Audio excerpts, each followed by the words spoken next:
Hello everyone, welcome back to Edu for Tech. और I hope आप लोगों की बहुत अच्छे से प्रिपरेशन चल रही होगी।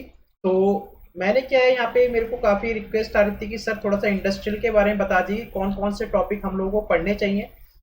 मैं यहाँ पे इंडस्ट्रियल के लिए वैसे तो सब चीज़ इंपॉर्टेंट होती है, बट आप क्या कर सकते हो लास्ट मोमेंट पर, क्या कर सकते हो, इन पर्टिकुलर चीज़ों को आप जरूर देख के जाइएगा। ठीक है, मैं आपको थोड़ा सा आइडिया दे देता हूँ, जितना भी मेरा अब तक का एक्सपीरियंस है तो उस बेसिस पे मैं आपको थोड़ा सा इंडस्ट्रियल का आइडिया दे देता हूँ कि आपको इस टाइम पर क्या क्या रिवाइज करना है। ठीक है, तो सबसे पहले हमारे पास जो चैप्टर आएगा वो आएगा इंट्रोडक्शन। और यहाँ पे क्या है हमारे पास, ब्रेक इवन एनालिसिस। ठीक है, ये हमारे पास चैप्टर है। इसमें आपने सबसे पहले क्या करना है, सारी की सारी जो बेसिक डेफिनेशन है वो आपने स्टडी करनी है। बेसिक डेफिनेशन कहने का मतलब यह है कि यहाँ पे आपके पास क्या है, यहाँ पे आपके पास क्या हो जाएगा, भी जितनी भी टाइप्स ऑफ कॉस्ट थी, डायरेक्ट कॉस्ट, इनडायरेक्ट कॉस्ट, ठीक है, ये सारा का सारा इसमें कवर हो जाएगा। फिर आपको ये बीएई के बारे में पूरा अच्छे से पढ़ना है। यहाँ पे इसका जो ग्राफ वगैरह है वो किस तरीके से बनता है उसको आपने अच्छे से एक बार रिवाइज कर लेना है। उसके बाद क्या करना है, आपके पास जो फिक्स्ड कॉस्ट थी, वेरिएबल कॉस्ट है, सेल्स हो गई, टोटल कॉस्ट हो गई, उन पे बिल्कुल बेसिक सा आपके पास फॉर्मूला बेस्ड क्या देखने को मिल सकता है, न्यूमेरिकल देखने को मिल सकता है। तो ये आपके पास इस चैप्टर में आपने सिर्फ और सिर्फ इतना ही पढ़ना है। ठीक है, उसके बाद नेक्स्ट जो चैप्टर आता है मेरे पास, इन्वेंट्री आता है। और इन्वेंट्री से मुझे सबसे पहले सारी की सारी बेसिक डेफिनेशन देखनी है, जिसमें क्या है, कौन कौन सी इन्वेंट्री कॉस्ट होती है। जैसा आपको पता है भी, ऑर्डर कॉस्ट होती है, होल्डिंग कॉस्ट होती है। ठीक है, हमारे पास क्या होती है, होल्डिंग कॉस्ट हो गई, ऑर्डर कॉस्ट हो गई। ठीक, उसी तरीके से हमारे पास क्या होती है, उसकी क्लासिफिकेशन आपने देखनी है। फिर आपको इन्वेंट्री मॉडल के बारे में पढ़ना पड़ेगा कि कौन कौन से इन्वेंट्री मॉडल होते हैं। ठीक है, जिसमें हमारे पास जो इंपॉर्टेंट रहेगा, सबसे पहले ईओक्यू वाला मॉडल इंपॉर्टेंट रहेगा। ये किसके अंदर आता है, डिटर्मिनिस्टिक के अंदर आता है। फिर आपने एक मॉडल और पढ़ लेना डिटर्मिनिस्टिक में, प्रोडक्शन या फिर बिल्डअप मॉडल। और इसमें आपको बेसिकली क्या करना है, यहाँ पे ईओक्यू की वैल्यू क्या होती है, इसका फॉर्मूला क्या होता है, टीआईक्यू का डायरेक्ट फॉर्मूला क्या होता है, और टोटल एनुअल कॉस्ट क्या होती है, इनका आपके पास बिल्कुल बेसिक सा क्वेश्चन आपको देखने को मिलेगा। उसके बाद आपके पास क्या आता है, प्रोबेबिलिस्टिक वाला आता है। तो अगर आप इसको देखना चाहो तो देख सकते हो, अदरवाइज आप चाहें तो इसको भी स्किप कर सकते हो। तो यहाँ पे आपने सिर्फ और सिर्फ क्या देखना है, डिमांड प्रॉफिट मॉडल को आपने कवर करना है। उसके बाद आपके पास इन्वेंट्री कंट्रोल आती है, थ्योरी आती है, और यहाँ पे आपने क्या करना है, एबीसी कंट्रोल को जरूर से जरूर पढ़ के जाना है। तो ये इन्वेंट्री में आपके पास इंपॉर्टेंट टॉपिक हैं जो मुझे लगते हैं कि आपको ये जरूर पढ़ के जाने चाहिए, क्योंकि यहाँ पे क्वेश्चंस आपको बेसिकली जो क्वेश्चन मिलेगा ना एग्जाम में, वो क्या मिलेगा आपको, थ्योरी क्वेश्चन मिलेंगे। क्या मिलेंगे आपको, थ्योरी बेस्ड क्वेश्चंस मिलेंगे। ठीक है, तो आपको इन पर ध्यान देना है। उसके बाद जो नेक्स्ट मेरे पास जो चैप्टर आता है वो आता है सीक्वेंसिंग। सीक्वेंसिंग की बात कर लेता हूं। तो सीक्वेंसिंग में मेरे पास क्योंकि सारी की सारी बेसिक डेफिनेशन आपको उन टर्म के बारे में पता होना चाहिए, जैसे जॉब फ्लो टाइम क्या होता है, मेक स्पेंड टाइम क्या होता है, टार्डीनेस या लेटनेस क्या होता है, ये सारा का सारा आपके पास जानकारी होनी जरूरी है। उसके बाद आपको कुछ सीक्वेंसिंग रूल्स जो आपने देखे थे एसपीटी बेस पे या ड्यू डेट बेस पे, हम किस तरीके से सीक्वेंसिंग करते हैं। उसके बाद क्या है कि आपको सीक्वेंसिंग लगानी आनी चाहिए कि अगर मेरे पास n जॉब्स हैं 1 मशीन, तो किस तरीके से हम लोग सीक्वेंसिंग करते हैं, या फिर 2 मशीन के लिए किस तरीके से करते हैं, या 3 मशीन के लिए किस तरीके से करते हैं। और 3 मशीन में आपने सिर्फ और सिर्फ क्या देखना है, आपने सिर्फ कंडीशन देखनी है। ठीक है, बेसिकली 2 से भी नहीं आएगा, बस आपसे बोल सकता है कि इसका सीक्वेंस ऑर्डर क्या होगा, आपको वो बताना है। ठीक है, तो ये आपको क्या करना है, सीक्वेंसिंग में आपको क्या करना है, इतना जरूर से जरूर देखना है। ठीक है, उसके बाद जो नेक्स्ट आता है मेरे पास, वेरी वेरी इंपॉर्टेंट चैप्टर अभी, पर्ट एंड सीपीएम। तो यहां से सबसे पहले आपको बेसिक डेफिनेशन कवर करनी है, जिसमें प्रोजेक्ट क्या होता है, इवेंट क्या होता है, एक्टिविटी क्या होती है, सब कुछ देखना है। उसके बाद हो सकता है आपसे नंबर ऑफ डमी एक्टिविटी आपसे पूछ सकता है। फिर आपको बहुत ज्यादा इंपॉर्टेंट है, छोटे छोटे नेटवर्क डायग्राम बने हुए उसमें ऑप्शंस में हो सकते हैं, और आपसे क्या पूछ सकता है उसमें, क्रिटिकल टाइम मतलब क्रिटिकल पाथ आपको निकालने को पूछ सकता है। तो इसलिए क्या है, आपके पास ये जरूर आपको पता होना चाहिए। बाकी पार्ट में आपने थ्योरी पॉइंट ऑफ व्यू से ये बहुत ज्यादा इंपॉर्टेंट है, 3 टाइम एस्टिमेट क्या होता है, जिसमें आपके देखते हो ऑप्टिमिस्टिक टाइप क्या होता है, पेसिमिस्टिक टाइप क्या होता है, और मोस्ट लाइकली टाइम क्या होता है। ठीक है, इनके बारे में आपको पूरी की पूरी इंफॉर्मेशन होनी जरूरी है। इनका बेसिक फॉर्मूला क्या होता है, जिसमें हमें क्या निकालना होता है, स्टैंडर्ड डेविएशन किस तरीके से निकालते हैं, वेरिएंस किस तरीके से निकालते हैं, और एवरेज टाइम किस तरीके से आप फाइंड आउट करते हो। उसके बाद आपने क्या करना है भी, आपको प्रोजेक्ट और एक्टिविटी का डिस्ट्रीब्यूशन कर्व देखना है कि किसमें बीटा कर्व होता है और किसमें मेरे पास नॉर्मल डिस्ट्रीब्यूशन होता है, इसका आपको आइडिया होना चाहिए। क्रिटिकल पाथ मैंने आपको बता दिया, बेहद इंपॉर्टेंट है, आपसे डायरेक्ट पूछ सकता है कि किस एक्टिविटी को कितना टाइम लग रहा है। उसके बाद ये सबसे ज्यादा इंपॉर्टेंट है, आपसे डायरेक्ट फॉर्मूला पूछेगा कि आप मुझे बताओ इंडिपेंडेंट फ्लोट की वैल्यू क्या होती है, या फ्री फ्लोट की वैल्यू क्या होती है, टोटल फ्लोट की वैल्यू क्या होती है। तो आपको स्लैक एंड फ्लोट भी पता होना चाहिए। उसके बाद आपसे पूछ सकता है कि क्रैशिंग मॉडल जब हम पढ़ते हैं तो हम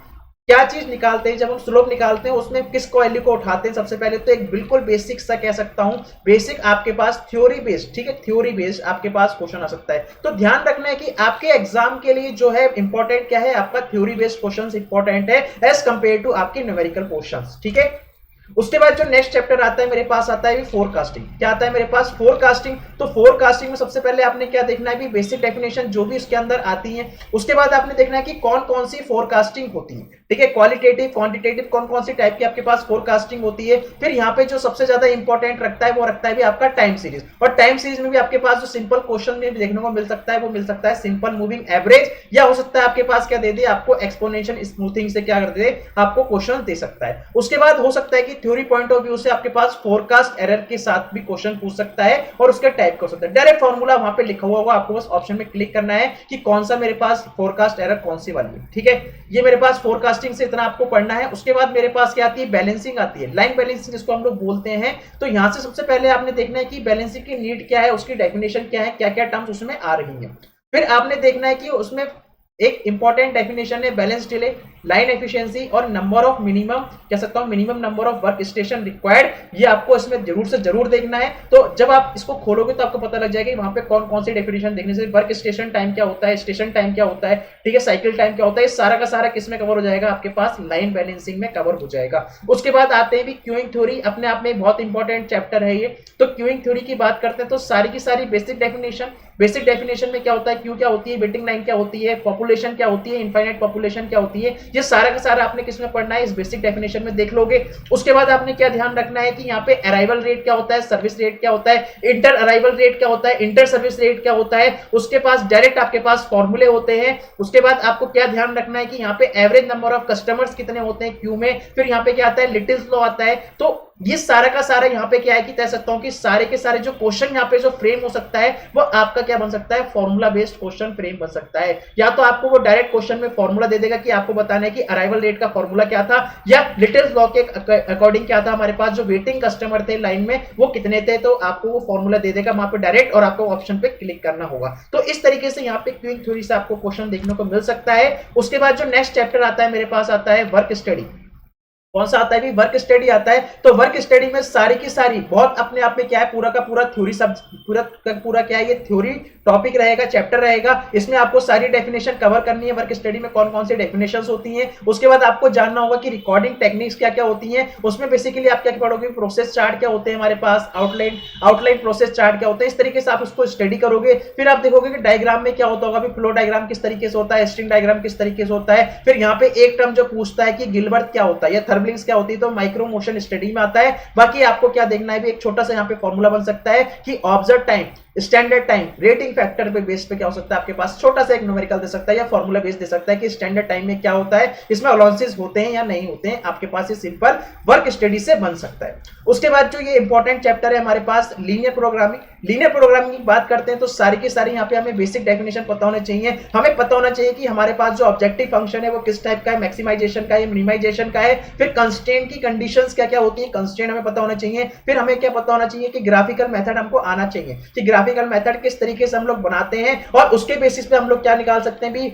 हम लोग बाइंडिंग या नॉन बाइंडिंग कंस्ट्रेंट क्या होते हैं, रिडंडेंट कंस्ट्रेंट क्या होते हैं। कुछ इसके स्पेशल केसेस होंगे ग्राफिकल वाले, जैसे इनफाइनाइट सॉल्यूशन निकालना होगा, नो सॉल्यूशन निकालना होगा, अनबाउंडेड सॉल्यूशन क्या होता है, ये आपसे डायरेक्ट पूछ सकता है थ्योरी में। उसके बाद आपको क्या ध्यान रखना है, सिंप्लेक्स मेथड में। तो सिंप्लेक्स मेथड का आपको सिर्फ तरीका आना चाहिए कि तरीका क्या होता है, वहां पे थीटा का मतलब क्या होता है, बी का मतलब क्या होता है, बेसिक इनिशियल फीजिबल सॉल्यूशन क्या होता है, या हमारे पास क्या होते हैं वेरिएबल, बेसिक वेरिएबल कौन से होते हैं, ठीक है। तो ये सारा का सारा आपको पता होना चाहिए। और यहाँ पे स्पेशल केसेस बनते हैं कौन से वाले, ये 3 केसेस जो आपको दिख रहे हैं, ये पूछ सकता है कि ये कंडीशन कब आती है। उसके बाद बहुत ज्यादा इंपॉर्टेंट है ड्युअलिटी। ड्युअलिटी आपको पता होना चाहिए किस तरीके से आप क्या कर सकते हो, डुअल को प्राइम में और प्राइम को डुअल में कन्वर्ट कर सकते हो। तो ये आपको पूरा का पूरा लीनियर प्रोग्रामिंग में पता होना चाहिए। उसके बाद जो नेक्स्ट चैप्टर आता है मेरे पास क्या आता है, ट्रांसपोर्टेशन। ट्रांसपोर्टेशन की अगर मैं बात करता हूं तो यहाँ पे आपको बेसिक डेफिनेशन, ट्रांसपोर्टेशन क्यों करते हैं, उसका ऑब्जेक्टिव आपको पता होना चाहिए। उसके बाद क्या है, उसकी फिजिबल कंडीशन क्या होनी चाहिए। उसके बाद क्या है, यहाँ पे इनिशियल सॉल्यूशन मेथड कौन कौन से हैं, north west corner, row minima,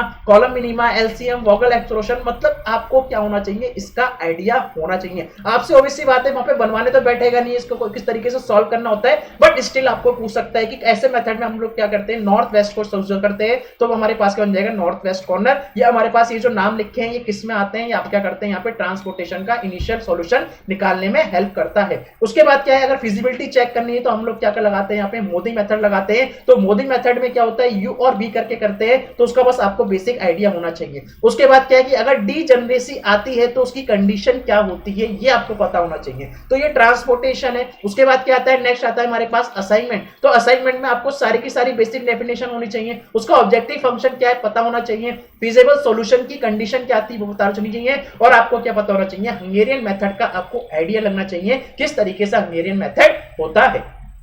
तो ट्रांसपोर्टेशन है, असाइनमेंट है, ठीक है, पर्ट सीपीएम है, ये हमने क्या कर रखा है, कवर कर रखा है। तो आप चाहे तो हमारे लेक्चर्स भी देख सकते हैं आइडिया लेने के लिए।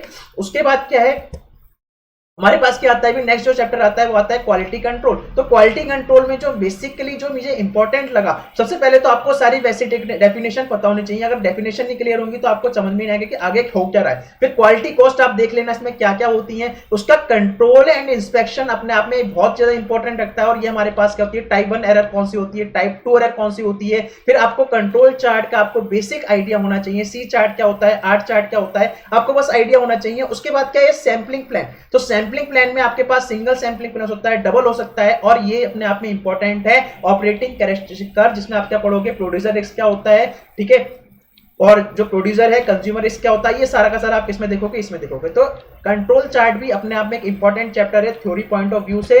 उसके बाद जो मेरे पास जो थ्योरी बचती है वो एमआरपी, बहुत ही ज्यादा इंपॉर्टेंट है। हर एग्जाम में क्वेश्चन आपको देखने को मिलता है। यहाँ पे सबसे पहले एमआर की फुल फॉर्म पूछ लेगा, एमपीएस की फुल फॉर्म पूछ सकता है, इन्वेंटरी रिकॉर्ड फाइल क्या होती है, बॉम क्या होता है ना, बिल ऑफ मटेरियल होता है। यहाँ पे सारी की सारी बेसिक डेफिनेशन पढ़नी है आपने, और इनकी फुल फॉर्म क्या होती है, उनका पर्पस क्या है। उसके बाद एक वैल्यू इंजीनियरिंग आपके पास चैप्टर है। तो वैल्यू इंजीनियरिंग में आपको सारी की सारी बेसिक डेफिनेशन देखनी है, कौन कौन से एनालिसिस होते हैं और वैल्यू इंजीनियरिंग का मतलब क्या है। और उसके बाद जो लास्ट चैप्टर आपका आता है, प्रोडक्शन प्लानिंग एंड कंट्रोल। तो प्रोडक्शन प्लानिंग कंट्रोल भी हमारे आप थ्योरी पॉइंट ऑफ व्यू से काफी इंपॉर्टेंट है। तो इसमें आप लोग क्या करोगे, सारी की सारी बेसिक डेफिनेशन देखोगे, शेड्यूलिंग क्या होती है, डिमांड क्या होता है, ठीक है, प्रोडक्शन की प्लानिंग किस तरीके से करी जाती है, और जो इसमें इंपॉर्टेंट है वो क्या है, उसकी क्लासिफिकेशन, कि क्लासिफिकेशन वो भी किसका, कंटिन्यूअस प्रोडक्शन सिस्टम का क्लासिफिकेशन क्या होना चाहिए। फिर हमें यहाँ पे देखने को मिलता है जेट कैनबैन प्रिंसिपल, ये सारा का सारा आपको भी आइडिया होना चाहिए। तो आई होप आपको भी ये चीजें समझ में आई होंगी। जो मेरा अनुभव कहता है कि